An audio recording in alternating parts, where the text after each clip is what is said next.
ನಾವು 3 ಸರ್ತಿ ಇವರಿಗೆ MLC ಮಾಡಿದ್ದೀವಿ, ಅವ್ರ ಅಪ್ಪರ್ ಸೇರ್ಕೊಂಡು MLC ಮಾಡಿದ್ದಾರೆ ಅಂತ ಹೇಳ್ತೀನಿ. ಅವರು ಯಾವ್ದಾರ ದೇವಸ್ಥಾನದಾಗ ಗಂಟೆ ಹೊಡಿಬೇಕಾಗ್ತೈತಿ ಹಿಂಗೆಲ್ಲ ಮಾತಾಡಿದ್ರೆ. ನನಗೆ ಫಸ್ಟ್ ಟೈಮ್ ನನಗೆ DCC ಪ್ರೆಸಿಡೆಂಟ್ ಮಾಡಿದಾಗೂ ಇವರು ವಿರೋಧ ಮಾಡಿದರು. ಫಸ್ಟ್ ಟೈಮ್ ನನಗೆ DCC ಪ್ರೆಸಿಡೆಂಟ್ ಮಾಡಿದ್ದು ತಾರಿಕ್ ಅನ್ವರ್ ಅಂತ ಒಬ್ಬರು ಇನ್ಚಾರ್ಜ್ ಜನರಲ್ ಸೆಕ್ರೆಟರಿ ಇದ್ರು. ಆವಾಗ ನಾನು ಹಾರಿಸ್ ಅವರು ದಿಲ್ಲಿಗೆ ಹೋದಾಗ ಹಾರಿಸ್ ನಾನು ಜೊತೆಗಿದ್ದಾಗ ಅವರು ನನಗೆ DCC ಪ್ರೆಸಿಡೆಂಟ್ ಆಗಿ ಅನೌನ್ಸ್ ಮಾಡಿದರು. ಧರಮ್ ಸಿಂಗ್ ಸಾಹೇಬರು ಅವಾಗ ಅಧ್ಯಕ್ಷರಿದ್ದರು. ನಾನು ಬಂದಮೇಲೆ ಇವರು ಭಾಳ ಒಂದು ಮನೆ ಇದು ಬೇಜಾರಾಗಿ ಇವನು ನಮ್ಮ ಕ್ಯಾಂಡಿಡೇಟ್ ಅಲ್ಲ, ಇವನು ACC ಕ್ಯಾಂಡಿಡೇಟ್ ಅಂತ ನನಗೆ ಅವಾಗ ಹೇಳಿಸಿದರು. ಸೆಕೆಂಡ್ ಟೈಮ್ ನನಗೆ ನನ್ನ ಕೆಲಸ ನೋಡಿ ನನಗೆ SM ಕೃಷ್ಣ ಸಾಹೇಬರು, ದಿವಂಗತ SM ಕೃಷ್ಣ ಸಾಹೇಬರು ನನಗೆ DCC ಪ್ರೆಸಿಡೆಂಟ್ ನನಗೆ ಕಂಟಿನ್ಯೂ ಮಾಡಿದರು. ಕಂಟಿನ್ಯೂ ಮಾಡಿರಿ ಅವ್ರಿಗೆ ಅಂತ ಹೇಳಿ. 3ನೇ ಟೈಮ್ ಸೋನಿಯಾ ಗಾಂಧಿ ಅವರ ಕಾರ್ಯಕ್ರಮ ಇತ್ತು.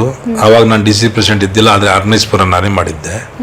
ಸೋನಿಯಾ ಗಾಂಧಿ ಅವರ ಕಾರ್ಯಕ್ರಮದಲ್ಲಿ Ghulam Nabi Azad incharge general secretary ಇದ್ದರು. ಅವರು 3ನೇ ಟೈಮ್ ಸೋನಿಯಾ ಗಾಂಧಿ ಅವರ ಡಯಾಸ್ ಮೇಲೆ ನನಗೆ DCC ಪ್ರೆಸಿಡೆಂಟ್ ಮಾಡಿದ್ದೀವಿ ಅಂತ ಅನೌನ್ಸ್ ಮಾಡಿದರು.